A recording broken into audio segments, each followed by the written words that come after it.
Mission Impossible opens to $80 million domestically. You can argue about whether you think that is a soft opening or not. It was originally predicted at about $90 million, and then that got lowered. So it hit the lower end of the estimate, but it also made about $155 million overseas. So it made about $235 million over the weekend, which is a pretty good opening. But the problem is like they've got a lot of competition coming, do they not? Like, it's not like this is going to have 3 or 4 weeks in the theaters with no competition against it. You've got Barbie, you've got Oppenheimer, you've even got Teenage Mutant Ninja Turtles after that. You've got a lot of stuff coming out.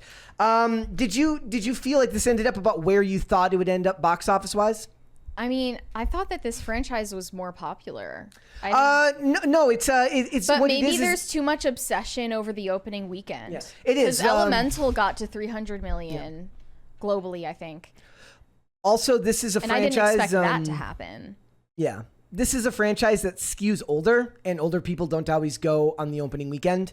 So the idea here would be that it doesn't need to make $150 or $200 million the opening weekend. It needs to not have high drop-offs from week to week. So it needs to continue to make similar amounts of money as the weeks go on. Also, this franchise skews heavily international. So it makes about 70% of its box office, from what I understand, overseas. So as long as it stays on a good trajectory over there, I think it could end up doing that well. But it's indicative of the times we're living in, because I think that a lot of people right now would want to see this movie do well, but maybe wouldn't want to go opening weekend if they're older. And as I don't think COVID is a fear for many people these days.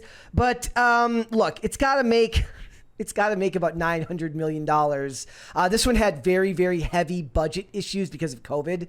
So $300 million. $900 million to break even? So probably about $800 million. So, because I don't know if it's a 60-40 split, but I'm estimating the 50-50 split, and then on the high end. So $300 million budget, $150 million in marketing. That equals about $450. So you double that. About $900 million. Maybe it's a 60-40 split, so they need to make $800 million. It's the highest domestic opening of the series. It beat Fallout and Mission Impossible 2, but unfortunately, Mission Impossible 2, they are not adjusting for inflation. So Mission Impossible 2 opened to like 78.5 million, but that was it was like 20 years ago. So that actually is your best opening of the sort. But $235 million isn't a ton to sneeze at, but it's just got a lot to, it's going up against a lot for the next few weeks, especially since you could actually make the argument that if the market skews older, Sound of Freedom is going to gobble up those buys, those sales. Yeah, I agree. So that's the thing. Okay, this is what is annoying to me about Sound of Freedom. Like, look, not about Sound of Freedom, about the advertising, or I'm sorry, the reporting on Sound of Freedom. In the Hollywood Reporter article, it refers to it as a faith-based political thriller. Political thriller? Yeah. Yep. Right. They called it a faith-based I mean, if anything is a faith-based political thriller, that would be like the Padre Pio movie, right? Yeah. It's about like political unrest in Italy in the time of Padre Pio, and has like 20 minutes of Padre Pio screen time. Yeah. But it's faith-based. I also dislike that term. That doesn't make any sense. And it's like if Sound of Freedom is faith-based, then what the hell? It's just not. It doesn't feel that way at all. Relative to its small budget, Sound of Freedom is making more money than Mission Impossible, which is a huge deal. It made another $25 million. So $27 million it's up 37% from the $19 million of the previous week. So very rarely in history do movies ever make more money on the second week as opposed to the first week, which is a really, really big deal. And it proves the importance of word of mouth, which is why I said, like, look, if you enjoyed Mission Impossible or you enjoyed Sound of Freedom, you should go out and tell people, like, look, we want people to spend their money on things that reflect what they value, right? And if you value a movie that speaks about a strong topic that has something that you believe that other people need to hear about, and that's important to you, you should speak on that if you like the movie. If you want an action film that doesn't bombard you with politics and does the strong independent woman character well, and that's a value to you, you should speak on that film.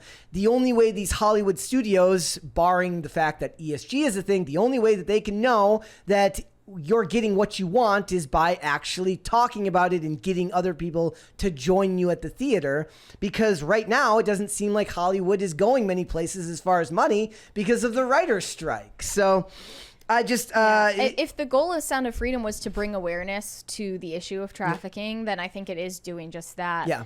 And this, you might think I'm crazy for saying this, like maybe I'm overestimating how much these things we talk about affect the real world. But when I was reporting those traffickers at the mall over the weekend, these are people that like I've been approached by several times in my life at this point. This is crazy because I've never been approached by a sex trafficking Isn't that wild? In my life. Well, I am wont to walk around a mall and dissociate for hours on end, like to each their own. That's just, something I like to do for fun sometimes.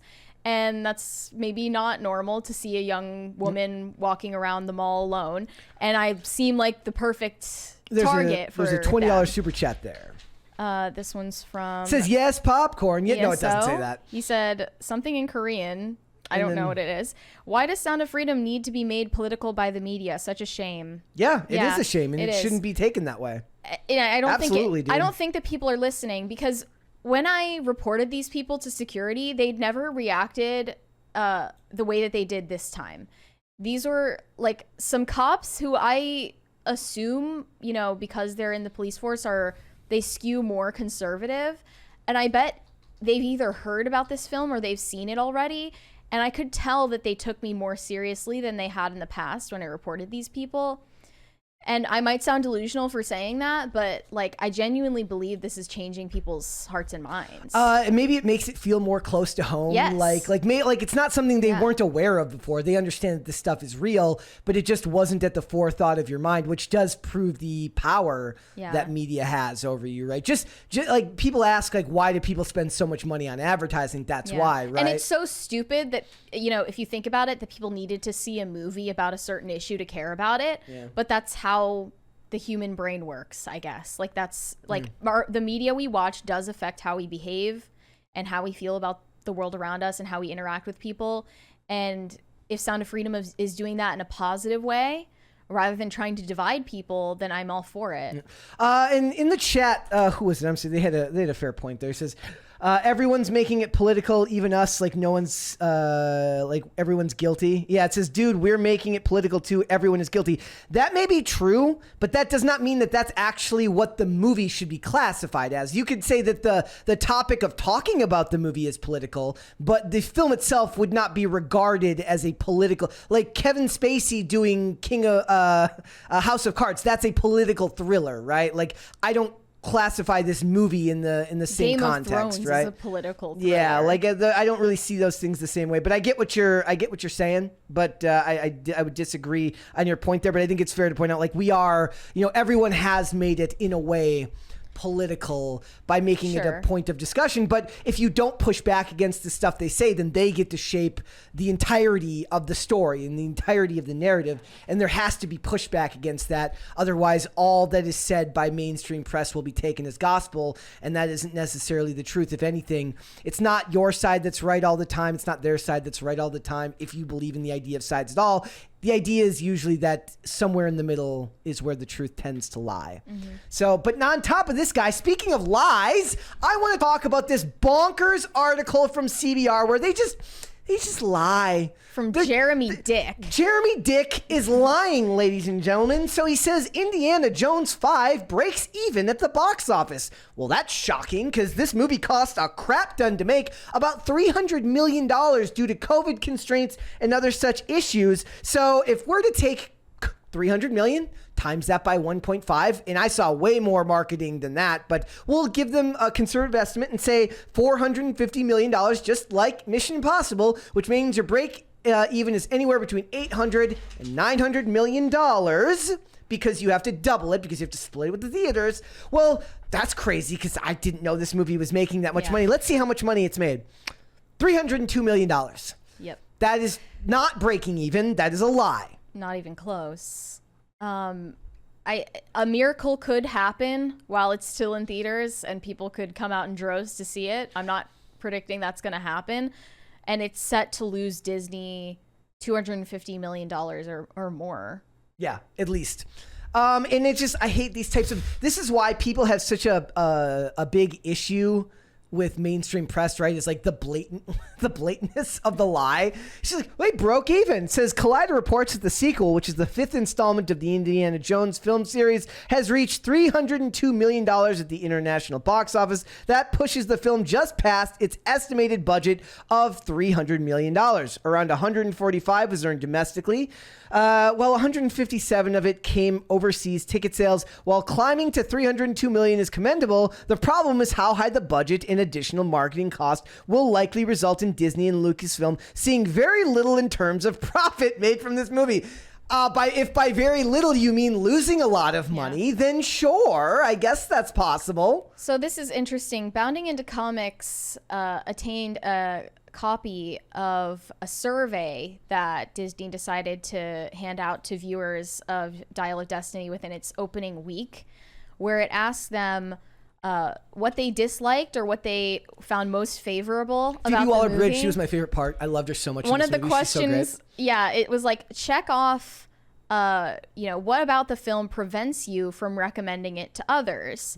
And one at the bottom of the list was, I don't like the relationship between Indiana Jones and Helena, his goddaughter.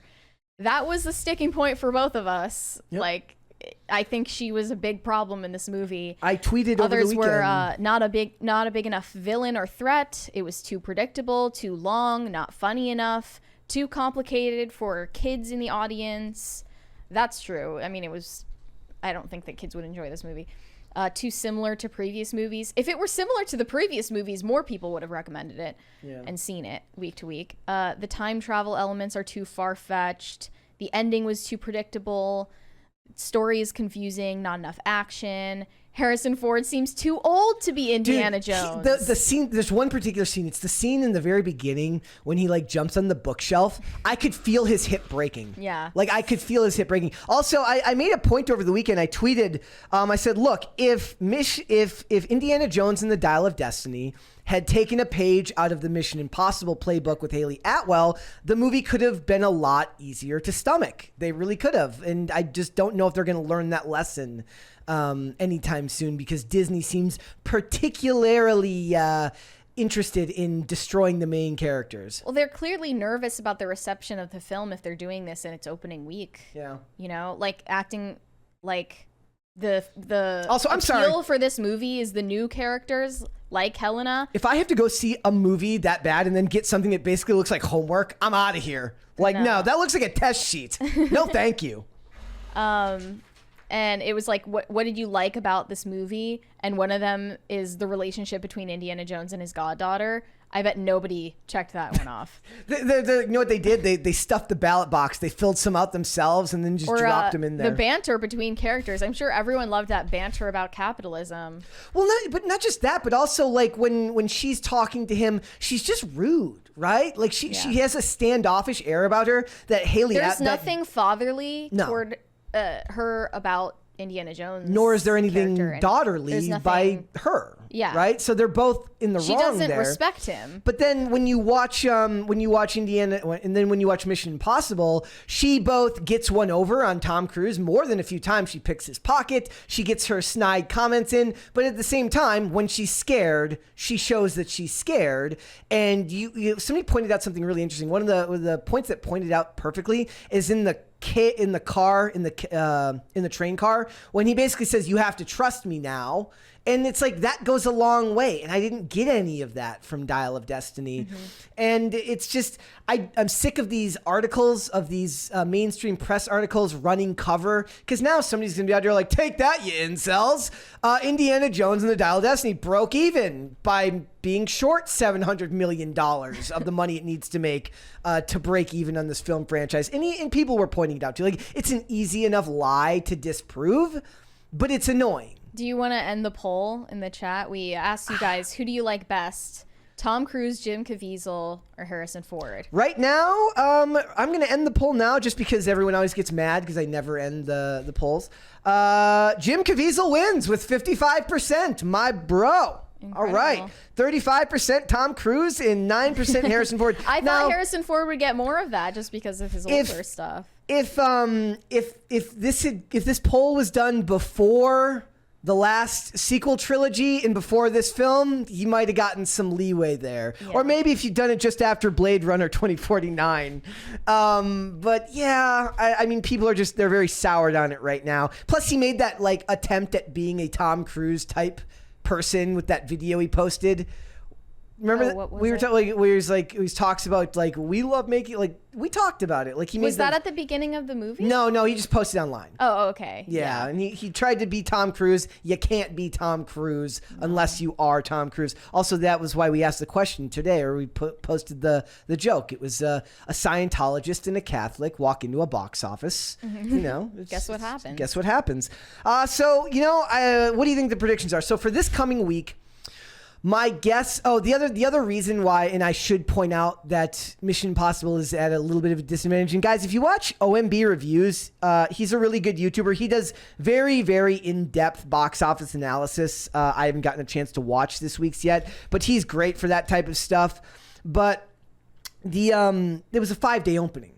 It wasn't a 3-day opening. It was like 56 million if you count the fact that it was not a 3-day opening, it was a 5-day. So, you know, take that with a grain of salt. But for that film, Disney's like king of getting off on a technicality. Yeah. Well, in this case, that wasn't them. That was Mission Impossible, which is Paramount. So we'll have to see where it goes. But I don't have high hopes. My hope is that I was wrong, and I did predict before. I didn't think Sound of Freedom was going to get to 100 million. I think it will. I think it will end up getting to 100 million now.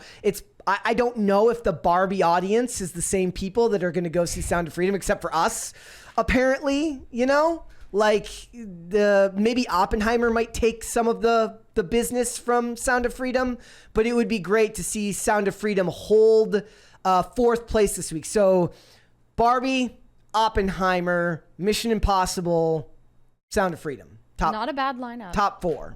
Thanks for watching. Listen to full episodes of Pop Culture Crisis on Spotify. Keep up with us on social media and make sure you subscribe and ring that bell so you never miss the show. Bye, guys.